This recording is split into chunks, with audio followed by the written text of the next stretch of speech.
ಸಮಸ್ಯೆಗೆ ಮೂತ್ರ ವಿಸರ್ಜನೆಯ ಸಂದರ್ಭದಲ್ಲಿ ವಿಪರೀತ ನೋವು ಹಾಗೂ ಉರಿ ಉಂಟಾಗಲು ಪ್ರಾರಂಭವಾಗುತ್ತದೆ. ಇದನ್ನು ವೈದ್ಯಕೀಯ ಭಾಷೆಯಲ್ಲಿ ಡಿಸ್ರಿಯ ಸಮಸ್ಯೆ ಎಂದು ಕರೆಯಲಾಗುತ್ತದೆ.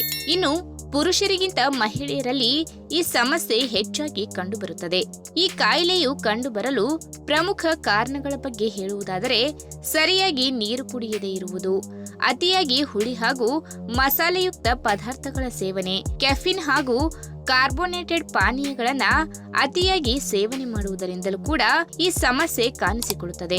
ಇನ್ನು ಈ ಸಮಸ್ಯೆಯ ರೋಗ ಲಕ್ಷಣಗಳ ಬಗ್ಗೆ ನೋಡುವುದಾದರೆ, ಮೂತ್ರ ವಿಸರ್ಜನೆಯ ವೇಳೆ ಉರಿಯುವುದು, ಮೂತ್ರ ವಿಸರ್ಜನೆಗೆ ಅವಸರ ಹಾಗೂ ಜನನಾಂಗದ ಭಾಗದಲ್ಲಿ ತುರಿಕೆ, ದದ್ದು ಸಮಸ್ಯೆಗಳು ಕಾಣಿಸಿಕೊಳ್ಳುತ್ತದೆ. ಹಾಗಾದ್ರೆ ಬನ್ನಿ, ಈ ಮೂತ್ರನಾಳದ ಸೋಂಕಿನಿಂದ ಕಂಡುಬರುವ ಉರಿ ಮೂತ್ರ ಸಮಸ್ಯೆಗೆ ಸೋರೆಕಾಯಿ ಜ್ಯೂಸ್ ಹೇಗೆಲ್ಲ ಉಪಯೋಗಕ್ಕೆ ಬರುತ್ತದೆ ಎಂಬುದನ್ನ ಇವತ್ತಿನ ವಿಡಿಯೋ ಮುಖಾಂತರ ತಿಳಿದುಕೊಳ್ಳೋಣ. ಅದಕ್ಕಿಂತ ಮುಂಚೆ ನೀವಿನ್ನು ನನ್ನ ಚಾನಲ್ಗೆ ಸಬ್ಸ್ಕ್ರೈಬ್ ಆಗಿಲ್ಲ ಅಂದ್ರೆ ಪ್ಲೀಸ್ ಸಬ್ಸ್ಕ್ರೈಬ್ ಮಾಡ್ಕೊಳ್ಳಿ, ಹಾಗೆ ಪಕ್ಕದಲ್ಲೇ ಇರುವಂತಹ ಬೆಲ್ ಐಕಾನ್ ನ ಕ್ಲಿಕ್ ಮಾಡಿ. ತನ್ನಲ್ಲಿ ಅಧಿಕ ಪ್ರಮಾಣದಲ್ಲಿ ನೀರಿನಾಂಶವನ್ನ ಒಳಗೊಂಡಿರುವ ಸೋರೆಕಾಯಿಯಲ್ಲಿ ಹಲವಾರು ಬಗೆಯ ಪೌಷ್ಟಿಕ ಸತ್ವಗಳು ಕಂಡುಬರುವುದರಿಂದ ಇದು ಆರೋಗ್ಯಕ್ಕೆ ತುಂಬಾ ಒಳ್ಳೆಯದು ಎನ್ನುವುದರಲ್ಲಿ ಎರಡು ಮಾತಿಲ್ಲ. ಅದರಲ್ಲೂ ಈ ತರಕಾರಿಯಿಂದ ರೆಡಿ ಮಾಡಿದ ಜ್ಯೂಸ್ ಕುಡಿಯುವುದರಿಂದ ಉರಿಮೂತ್ರ ಸಮಸ್ಯೆಗೆ ಅತ್ಯುತ್ತಮ ಪರಿಹಾರ ಎಂದು ತಿಳಿದು ಬಂದಿದೆ.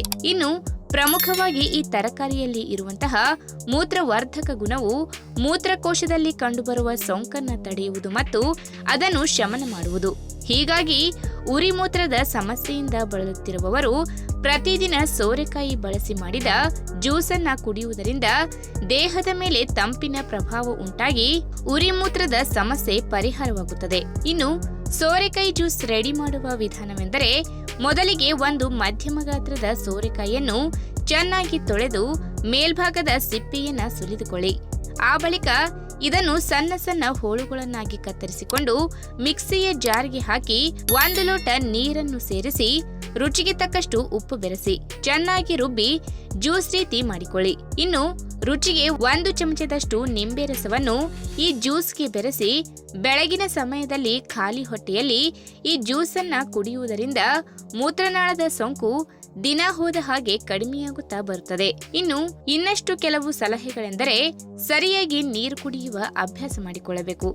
ದಿನಕ್ಕೆ ಸರಾಸರಿ 2 ರಿಂದ 3 ಲೀಟರ್ ನೀರು ಕುಡಿದರೆ ಬಹಳ ಒಳ್ಳೆಯದು. ಸಾಧ್ಯವಾದರೆ ದಿನಕ್ಕೊಮ್ಮೆ 1 ಎಳೆನೀರು ಕುಡಿಯುವ ಅಭ್ಯಾಸ ಮಾಡಿಕೊಂಡರೆ ಇನ್ನೂ ಒಳ್ಳೆಯದು. ಆಹಾರ ಕ್ರಮದಲ್ಲಿ ಸಾಧ್ಯವಾದಷ್ಟು ವಿಟಮಿನ್ ಸಿ ಅಧಿಕವಾಗಿ ಇರುವಂತಹ ಆಹಾರಗಳನ್ನ ಸೇರಿಸಿಕೊಳ್ಳಿ.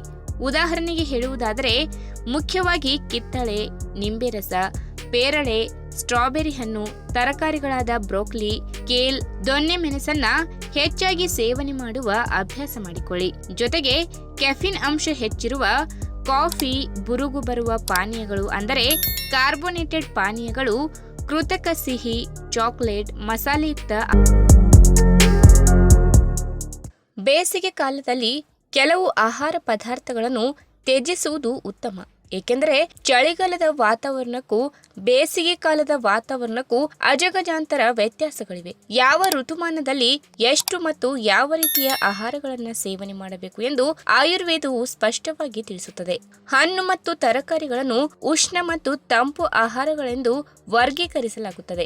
ಈಗಾಗಲೇ ಬೇಸಿಗೆಯ ಬೇಗೆ ಪ್ರಾರಂಭವಾಗಿದೆ. ಈ ಸಮಯದಲ್ಲಿ ಉಷ್ಣ ತರಕಾರಿ, ಹಣ್ಣುಗಳನ್ನ ಸೇವನೆ ಮಾಡುವುದಕ್ಕಿಂತ ದೇಹಕ್ಕೆ ತಂಪು ನೀಡುವ ಆಹಾರ ಪದಾರ್ಥಗಳನ್ನ ಸೇವನೆ ಮಾಡುವುದು ಉತ್ತಮ.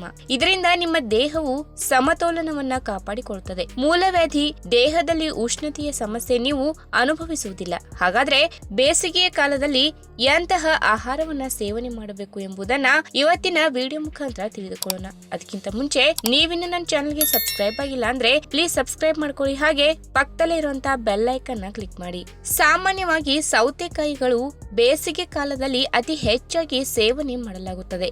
ಮುಖ್ಯವಾಗಿ ಸೌತೆಕಾಯಿಗಳು ಸಮೃದ್ಧ ಉತ್ಪಾದಕಗಳಾಗಿವೆ. ಇದರಲ್ಲಿ ನೀರು ಯಥೇಚ್ಛವಾಗಿರುವುದರಿಂದ ನಿಮ್ಮನ್ನು ಹೈಡ್ರೀಕರಿಸಲು ಸಹಾಯ ಮಾಡುತ್ತದೆ. ಸೌತೆಕಾಯಿ ಬೇಸಿಗೆಯಲ್ಲಿ ನಿಮ್ಮ ಹೊಟ್ಟೆಯನ್ನು ತಂಪಾಗಿಡುವಂತೆ ಮಾಡುತ್ತದೆ. ಅಲ್ಲದೆ ಮಲಬದ್ಧತೆಯಂತಹ ಸಮಸ್ಯೆಗಳಿಂದ ಪಾರು ಮಾಡುತ್ತದೆ. ಇದರಲ್ಲಿರುವ ವಿಟಮಿನ್ ಕೆ ರಕ್ತ ಹೆಪ್ಪುಗಟ್ಟಲು ಮತ್ತು ಮೂಳೆಗಳನ್ನು ಆರೋಗ್ಯವಾಗಿಡಲು ಸಹಾಯ ಮಾಡುತ್ತದೆ. ಇನ್ನು ಬೇಸಿಗೆಯ ಕಾಲದಲ್ಲಿ ಬದನೆಕಾಯಿ ಪ್ರೇಮಿಗಳು ಬಿಳಿ ಬದನೆಕಾಯಿಗಳನ್ನ ನಿಸ್ಸಂದೇಹವಾಗಿ ಸೇವನೆ ಮಾಡಬಹುದು. ಈ ಬಿಳಿ ಬದನೆಕಾಯಿಯು ಉರಿಯೂತವನ್ನ ಪ್ರಚೋದಿಸುತ್ತದೆ. ತೂಕವನ್ನ ಇಳಿಸಿಕೊಳ್ಳಲು ಬಯಸುವವರಿಗೆ ಬಿಳಿ ಬದನೆಕಾಯಿಗಳು ಬಹಳ ಒಳ್ಳೆಯದು, ಏಕೆಂದರೆ ಇದು ಕೆಟ್ಟ ಕೊಬ್ಬು, ಕ್ಯಾಲರಿಗಳು ಮತ್ತು ಸೋಡಿಯಂ ಅನ್ನ ಹೀರಿಕೊಳ್ಳುತ್ತವೆ. ಇನ್ನು ಈರುಳ್ಳಿ ಬೇಸಿಗೆಯಲ್ಲಿ ನಿಮ್ಮ ದೇಹವನ್ನ ತಂಪಾಗಿಸುವ ಗುಣಗಳನ್ನ ಹೊಂದಿದೆ. ಈರುಳ್ಳಿ ಹಸಿಯಾಗಿ ತಿನ್ನುವುದರಿಂದ ದೇಹಕ್ಕೆ ಸಾಕಷ್ಟು ಲಾಭಗಳನ್ನ ಪಡೆಯಬಹುದು. ಸಲಾಡ್ಗಳಿಗೆ ಸೇರಿಸಿ ಸೇವನೆ ಮಾಡಬಹುದು. ಮುಖ್ಯವಾಗಿ ಕೆಂಪು ಈರುಳ್ಳಿಯಲ್ಲಿ ಕ್ವೆರ್ಸಿಟಿನ್ ಅನ್ನು ತುಂಬಿಸಲಾಗುತ್ತದೆ. ಇದನ್ನು ನೈಸರ್ಗಿಕ ವಿರೋಧಿ ಅಲರ್ಜಿನ್ ಎಂದು ಪರಿಗಣಿಸಲಾಗುತ್ತದೆ. ನಿಮ್ಮ ದೈನಂದಿನ ಆಹಾರದಲ್ಲಿ ಈರುಳ್ಳಿಯನ್ನ ಸೇರಿಸುವುದರಿಂದ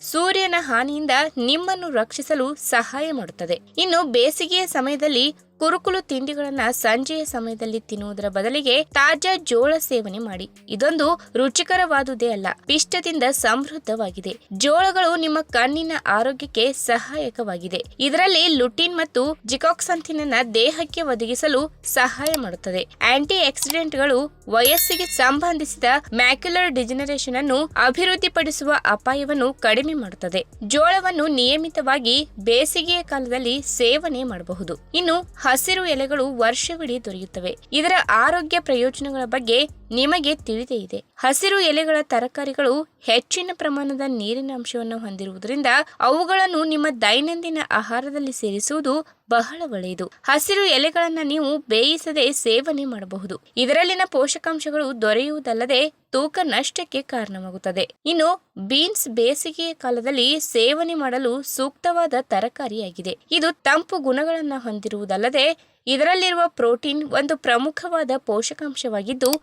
ದೇಹವನ್ನ ನಿರ್ವಹಿಸುವಲ್ಲಿ ಮತ್ತು ಸರಿಪಡಿಸುವಲ್ಲಿ ಪ್ರಮುಖವಾದ ಪಾತ್ರ ವಹಿಸುತ್ತದೆ. ಬೀನ್ಸ್ ನಲ್ಲಿ ಪೋಲೇಟ್ ಸೇರಿದಂತೆ ಅನೇಕ ಪೋಷಕಾಂಶಗಳು ಶ್ರೀಮಂತವಾಗಿದ್ದು ಉತ್ಕರ್ಷಣ ನಿರೋಧಕ ಗುಣಗಳನ್ನು ಹೊಂದಿದೆ. ಇದು ನಿಮ್ಮ ಹಸುವಿನ ಕಡು ಬಯಕೆಯನ್ನ ನಿಯಂತ್ರಿಸುವುದಲ್ಲದೆ ಮಧುಮೇಹ, ಚಯಾಪಚಯ ಸಮಸ್ಯೆಗೆ ಚಿಕಿತ್ಸೆಯನ್ನ ನೀಡುತ್ತದೆ.